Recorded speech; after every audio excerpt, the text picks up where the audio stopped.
एक चीज तो यहाँ पे बिल्कुल क्लियर है कि ऐसे कुछ पेरेंट्स होते हैं जो अपने ड्रीम्स को अपने बच्चों के ऊपर थोपते हैं, मतलब कि वो बच्चे नहीं करना चाहते हैं लेकिन जबरदस्ती उनसे करवाते हैं। जी सर, ये तो गलत है ही, इसमें तो कोई डिबेट वाली बात ही नहीं है। ये तो कोई भी इंसान बोल देगा कि हाँ ये तो गलत है। बट इसका एक दूसरा एक्सट्रीम भी है जो आजकल बहुत ज्यादा हो रहा है, इनफैक्ट इससे ज्यादा हो रहा है, कि वो पेरेंट्स जो थोड़ा सा वेल ऑफ है, यानी जिनके पास में ठीक ठाक पैसा है, वो क्या बोलते हैं अपने बच्चों को, तुम्हारा जो मन है वो करो। क्या ये ठीक है पेरेंटिंग? धीरे धीरे हमारा ये थॉट प्रोसेस बनता चला जा रहा है कि बच्चे जो भी करना चाहें उनको करने देना चाहिए, हमें उनको सपोर्ट करना चाहिए। क्योंकि मूवीज में भी हम ऐसे ही देखते हैं कि जो पेरेंट्स रोकते हैं अपने बच्चों को वो करने से जो वो करना चाहते हैं वो विलेन है, और जो उनको सपोर्ट करते हैं वो अच्छे पेरेंट्स हैं। तो अच्छे बुरे की डेफिनेशन बहुत ही क्लियरली हम सबके माइंड में प्लांट कर दी गई। अब मैं आपको एक रियल लाइफ एग्जांपल देता हूं। आज से करीबन 7 साल पहले की बात है, मैं अपने एक फ्रेंड के घर गया था। उनकी जो डॉटर है, she was I think around 20 years old at that time. तो वैसे ही डिस्कशन हुआ कि भाई आगे क्या कर रहे हो, क्या सोच रहे हो एंड ऑल दैट स्टफ। तो उसने बोला कि मैं यूपीएससी की तैयारी करने के बारे में सोच रही। तो मैंने कहा बहुत अच्छी बात है, उसके पीछे रीजन क्या है, क्यों करना चाहते हो? तो उसने कहा ये दुनिया की सबसे टफ एग्जामिनेशन, मैं इसलिए इसको क्रैक करना चाहती हूँ। तो फिर मैंने उससे काउंटर क्वेश्चन पूछा, अगर क्रैक नहीं होता है तो क्या होगा? तो उसका रिएक्शन ये था कि ऐसा हो ही नहीं सकता। अगर मैं अपनी तरफ से अपना 100% एफर्ट करूंगी,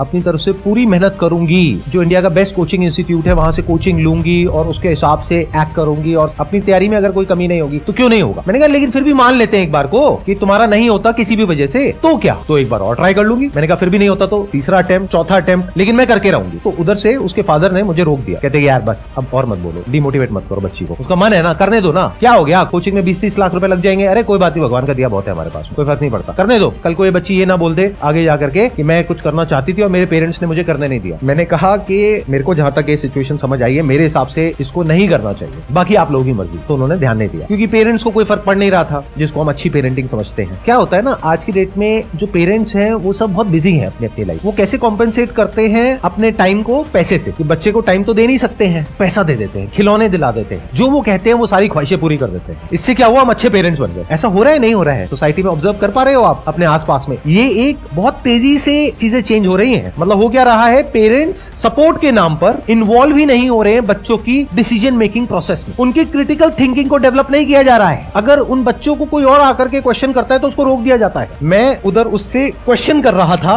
और मुझे रोक दिया गया, छोड़ो ना यार, तुम ज्यादा मत बोलो, अब वो जो कर रही है उसको करने दो। ठीक है, that's okay, that's your call. आज सिचुएशन ये है कि उस लड़की ने 6 अटेम्प्ट्स दे दिए हैं, वो डिप्रेशन में है, उसकी दवाइयां चल रही है, वो ज्यादातर अपने कमरे में ही रहती है, बाहर नहीं निकलती है, किसी से बात नहीं करती है, और गलती से किसी के मुंह से यूपीएससी वर्ड निकल जाता है तो उसको गुस्सा आ जाता है और वो खुद को ब्लेम कर रही है अपने इस फेलियर के लिए। उसके पेरेंट्स को क्या नुकसान हुआ? पैसे का, 20-30 लाख रुपए का, जो उनको फर्क नहीं पड़ता क्योंकि बहुत पैसा है उनके पास। तो क्या ये सही पेरेंटिंग है? इज इट राइट पेरेंटिंग जैसा हम समझते हैं?